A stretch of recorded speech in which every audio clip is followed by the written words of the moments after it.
Kami berserah sepenuhnya ke dalam tangan-Mu Tuhan. Engkaulah kekuatan dalam kehidupan kami. Kami percaya kuasa-Mu Tuhan.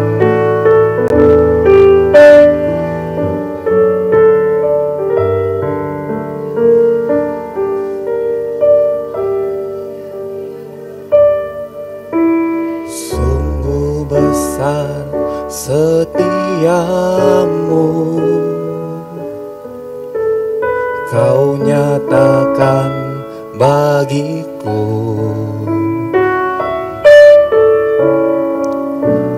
Kau Bapa yang selalu mengerti isi hatiku.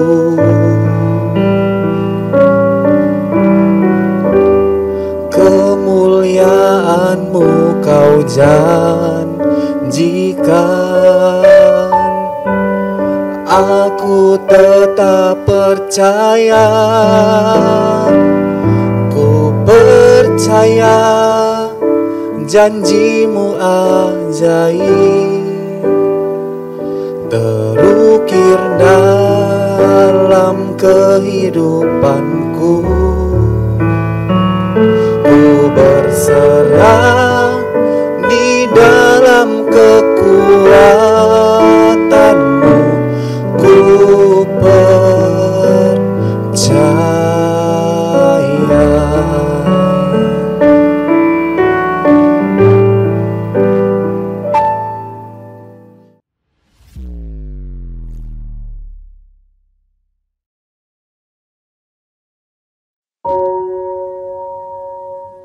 Shalom, puji nama Tuhan.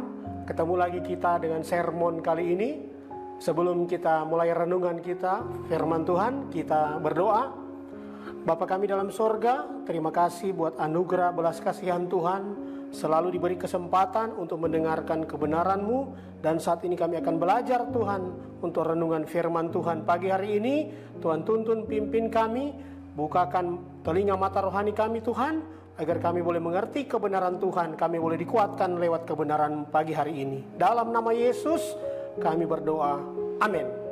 Saudara yang dikasihi Tuhan, sebagai orang percaya, orang yang sudah mengenal Kristus, sudah menerima Dia sebagai Tuhan dan Juru Selamat, secara pribadi menjadikan Kristus sebagai Tuhan bermanunggal dalam hidup kita, ketahuilah ada hal yang sangat penting di dalam kita mengikut Kristus. Ada hal yang sangat penting yang harus kita ketahui di dalam kita berada di dalam Kristus. Renungan kita pagi hari ini, jangan membuka pintu buat iblis. Saya ulangi, jangan membuka pintu buat iblis. Matius 16 ayat 18. Matius 16 ayat 18. Dan aku pun berkata kepadamu, engkau adalah Petrus, dan di atas batu karang ini aku akan mendirikan jemaatku, dan alam maut tidak akan menguasainya. Saudara, satu ayat lagi supaya kita merenungkan firman Tuhan ini yang ada hubungan saudara dengan renungan kita. Matius 27 ayat 51. Saya baca Injil Matius 27 ayat 51. Dan lihatlah, tabir bait suci terbelah dua, dari atas sampai ke bawah, dan terjadilah gempa bumi, dan bukit-bukit batu terbelah. Saudara yang dikasihi Tuhan, renungan saya ingin mengambil dari pembacaan ini tentang bagaimana Yesus menyampaikan kepada Petrus bahwa engkau adalah batu karang, dan di atas engkau, dengan dasar engkau, aku akan mendirikan jemaatku. Jemaat itu apa? Gereja Tuhan yang ada sekarang ini. Dan alam maut tidak akan menguasainya. Ini saudara penting. Jemaatku dan alam maut tidak akan menguasainya. Kenapa Yesus berkata begitu saudara?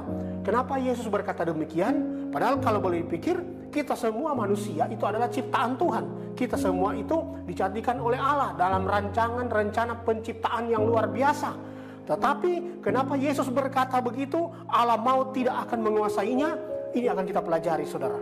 Dan satu poin yang perlu kita perhatikan di sini, waktu Yesus mati di atas kayu salib, dia menyerahkan nyawanya di atas kayu salib, puncak pengorbanan dia di atas kayu salib, ada pernyataan situ dan ditulis tabir bait suci terbelah dua. Apa maksudnya saudara?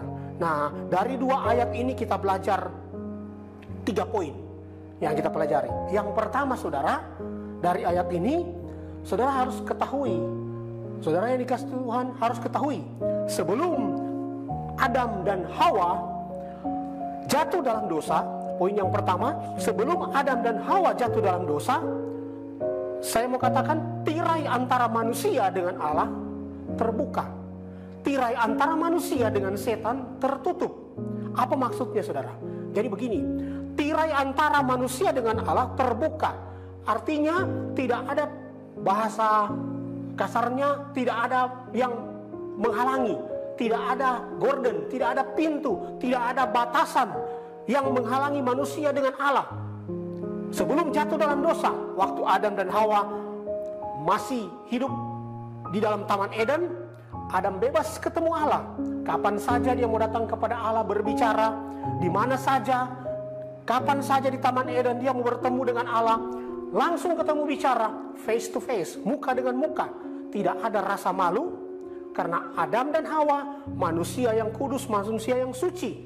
Manusia belum mengenal dosa. Dia tidak mengenal dosa, Adam belum tahu apa itu neraka. Saudara dikasih Tuhan, manusia dengan Allah tirainya masih terbuka. Adam masih bisa berkomunikasi langsung dengan Allah. Nah, ini saudara, tirai antara manusia dengan setan itu tertutup. Jadi dengan kata lain, hubungan Allah dengan manusia sangat baik, bagus, jalan, tidak ada masalah, no problem saudara. Jadi manusia dengan Allah waktu manusia belum jatuh dalam dosa, belum mengenal dosa, manusia dengan sempurnanya datang kepada Allah berbicara muka dengan muka. Itulah yang Adam dan Hawa alami, yang tertulis dalam Alkitab. Dalam Kejadian pasal yang kedua saudara, mereka sangat hidup luar biasa dengan Allah, penuh sukacita, mereka hidup berbahagia, penuh dengan kedamaian saudara. Tirai antara manusia dengan Allah terbuka waktu Adam dan Hawa belum jatuh dalam dosa. Tirai antara manusia dengan setan itu tertutup. Tidak bisa, setan dan manusia tidak bisa berkomunikasi. Dengan kata lain, pintu itu, tirai itu tidak bisa dibuka. Setan tidak bisa langsung nyerocos masuk untuk membuka, menguasai manusia, menguasai Taman Eden. Tetapi setan hanya punya kuasa untuk menggoda. Sekali lagi perhatikan, setan hanya punya kuasa untuk merayu. Dia tidak punya kuasa untuk menguasai manusia di Taman Eden itu, karena manusia belum berdosa. Nah, sampai pada titik di mana Hawa membuka pintu tirai itu yang tertutup itu kepada setan, di mana sebelumnya setan tidak bisa buka langsung dengan maunya sendiri. Dia hanya bisa merayu, tapi tidak berkuasa semau dia. Kejadian 3 ayat 7 menulis begini. Saudara yang dikasih Tuhan, sampai pada titik itu, lalu terbukalah mata mereka berdua dan mereka tahu bahwa mereka telanjang. Mereka menjalin daun pohon ara dan membuat cawat bagi dirinya. Saudara yang dikasih Tuhan, maksudnya begini. Pintu antara waktu Adam dan Hawa belum jatuh dalam dosa, masih hidup kudus suci di Taman Eden, belum mengenal dosa, pintu antara Allah dengan manusia terbuka. Pintu antara manusia dengan setan itu tertutup. Tetapi pintu itu hanya bisa terbuka kalau manusia yang buka. Jadi ceritanya pintu itu one way, satu arah dibuka. Kalau dari luar setan tidak bisa masuk. Tetapi kalau manusia mengizinkan, dengan kata lain manusia buka, pintu itu akan terbuka dan manusia dikuasai oleh setan. Dan terbukti saudara, perhatikan poin yang kedua ini saudara. Waktu manusia jatuh dalam dosa, Adam dan Hawa berbuat dosa, mereka melakukan dosa, mengizinkan pintu itu dibuka, mereka membuka pintu itu dan setan masuk, menguasai mereka, mereka melakukan perintah setan.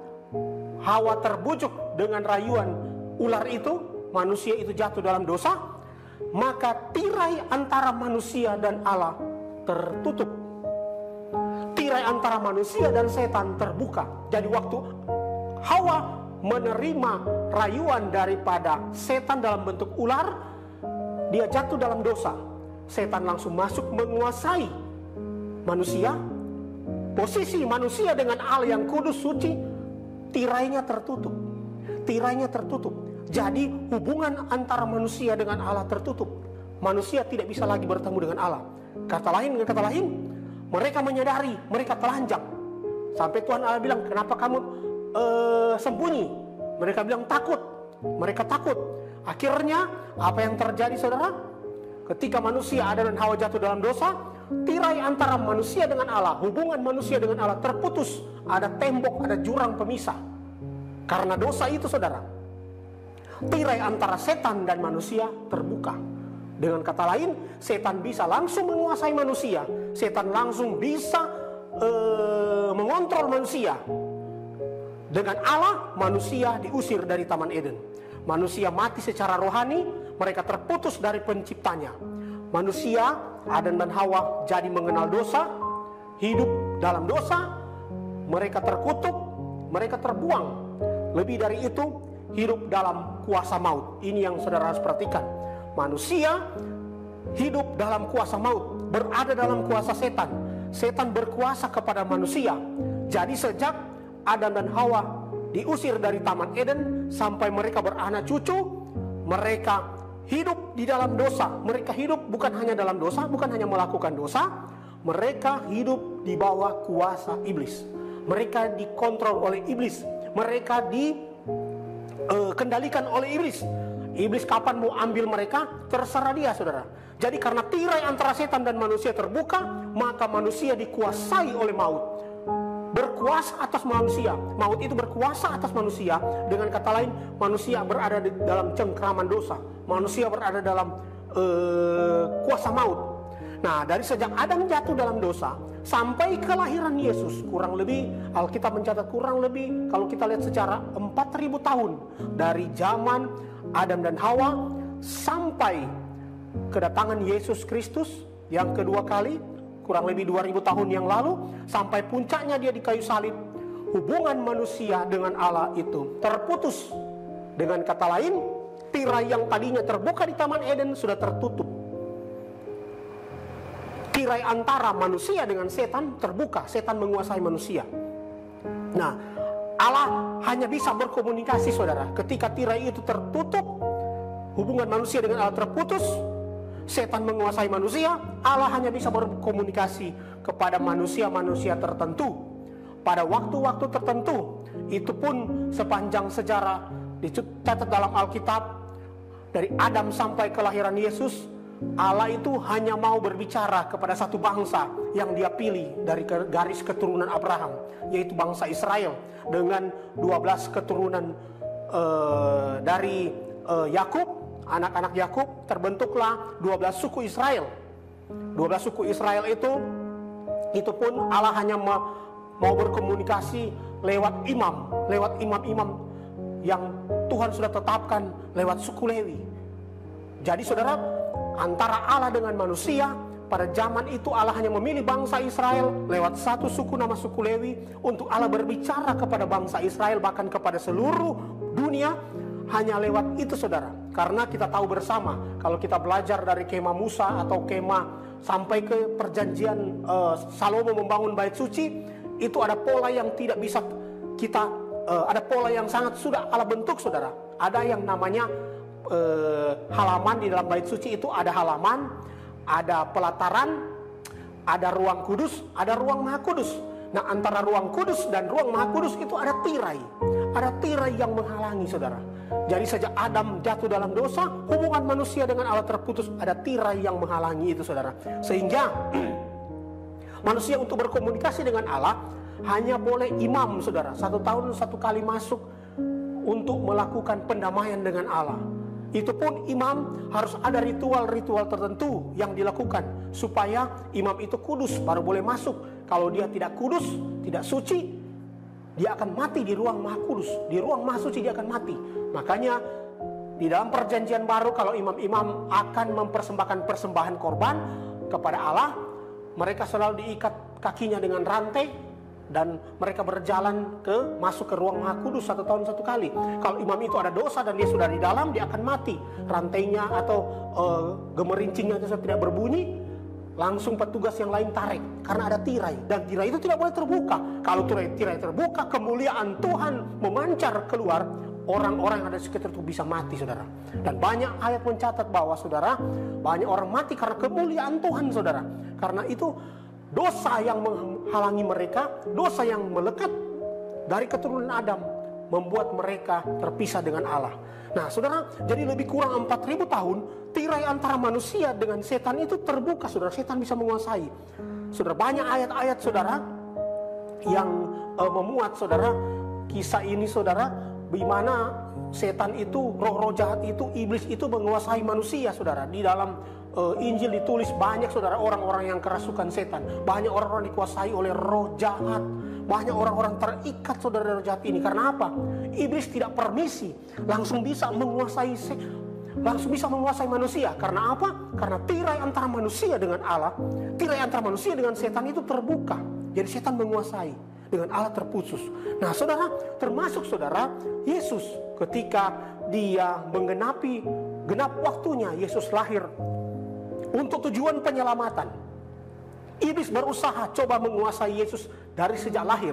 Ketika Yesus lahir, iblis memakai Herodes dengan kekuasaannya untuk membunuh. Iblis juga membawa Yesus di padang gurun. Iblis juga dengan seizin Tuhan, Roh Kudus membawa Yesus di padang gurun untuk dicobai oleh iblis. Tapi dia tidak bisa dikalahkan. Tapi dia tidak bisa kalahkan Yesus. Malah sebaliknya, Yesus mengalahkan dia. Jadi itu, saudara, poin yang kedua, saudara, kita perhatikan. Jadi sejak manusia, dari zaman Adam sampai zaman Yesus, puncak di atas kayu salib Golgota, hubungan Allah dengan manusia terputus. Tirai itu tertutup. Tidak bisa ada komunikasi langsung. Ada aturan-aturan tertentu dan tercantum dalam hukum Taurat, baru bisa berkomunikasi dengan Allah. Manusia dengan setan terbuka, bisa langsung berkomunikasi. Dibaca di perjanjian lama, saudara, banyak manusia, saudara, yang menyembah berhala, menyembah kuasa kegelapan, menyembah roh jahat. Karena itu terbuka, setan bisa menguasai manusia. Nah, ini, saudara, poin yang ketiga. Ini yang menjadi inti kita, bahwa kematian Yesus di atas kayu salib, inilah yang membuktikan bahwa Allah mengembalikan ulang pada poin yang pertama. Apa itu? Matius 27 ayat 51. Dan lihatlah, tabir bait suci terbelah dua, dari atas sampai ke bawah, dan terjadilah gempa bumi, dan bukit-bukit batu terbelah. Perhatikan, saudara. Dan lihatlah, tabir bait suci terbelah dua. Saya katakan tadi, ruang kudus dan ruang Maha Kudus, itu ada tirai yang menghalangi, saudara. Tirai itu sangat tebal. Ketika Yesus mati di atas kayu salib, tirai itu terbelah secara sendirinya. Langsung terbelah, saudara. Tirai itu terkoyak dari atas ke bawah. Ini punya makna-makna teologi, ya, saudara, makna-makna teologis yang tercantum di dalamnya. Tapi lebih sederhananya begini, tirai yang menghubungkan, yang memutus hubungan Allah dengan manusia terbuka, robek, saudara. Pintu itu, tirai itu terbuka ketika Yesus mati di atas kayu salib. Dengan kata lain, saudara, setiap manusia, setiap orang yang mau berhubungan dengan Allah, yang mau datang kepada Allah, yang menyadari bahwa hubungan dengan Allah seperti di Taman Eden sudah terbuka ulang, hanya satu jalan, hanya satu jalur, yaitu dia harus percaya Yesus. Untuk itu Yohanes 14 ayat 6 berkata begini. Kata Yesus kepadanya, "Akulah jalan dan kebenaran dan hidup. Tidak ada seorang pun datang kepada Bapa kalau tidak melalui aku." Jadi, saudara yang dikasih Tuhan, waktu Yesus mati di atas kayu salib, tirai antara Allah dan manusia terbuka. Tirai antara manusia dengan setan tertutup. Kalau itu sudah kita tahu bahwa tirai antara kita dengan setan sudah Allah tutup, maka, saudara yang dikasihi Tuhan, hanya satu jalan, datang kepada Yesus. Percaya kepada Yesus, kita dikembalikan ulang kepada manusia yang semula. Yaitu kita berhubungan langsung dengan Allah tanpa perantaraan. Kapanpun, dimanapun, situasi apapun, kita bisa datang kepada Yesus. Kita bisa datang kepada Allah melalui Yesus. Untuk itu, saudara yang belum percaya Yesus, percayalah kepada Kristus. Hanya Dia yang membuka tirai itu, dan jalan kepada Allah terbuka. Kita bisa datang kapan saja, dimanapun saja. Yang penting kita percaya kepada Yesus. Untuk itu saudara, Efesus 4 ayat 27 sebagai kuncinya. Dan jangan berilah kesempatan kepada iblis, karena pintu itu sudah kita tutup, jangan kita buka lagi. Allah sudah menutup itu dengan hubungan kita dengan iblis sudah terputus, dan kita sudah terbuka dengan Allah. Untuk itu jangan beri lagi kesempatan kepada iblis. Kiranya Tuhan memberkati kita semua. Amin. Buat firman Tuhan kita berdoa. Terima kasih Tuhan, kami mengucap syukur buat kebenaran-Mu yang Tuhan nyatakan bagi kami, bahwa kami Tuhan boleh dikembalikan ulang seperti Adam dan Hawa belum jatuh dalam dosa lewat pengorbanan Kristus yang sudah menyelamatkan kami. Terima kasih Bapa. Dalam nama Tuhan Yesus kami berdoa. Amin.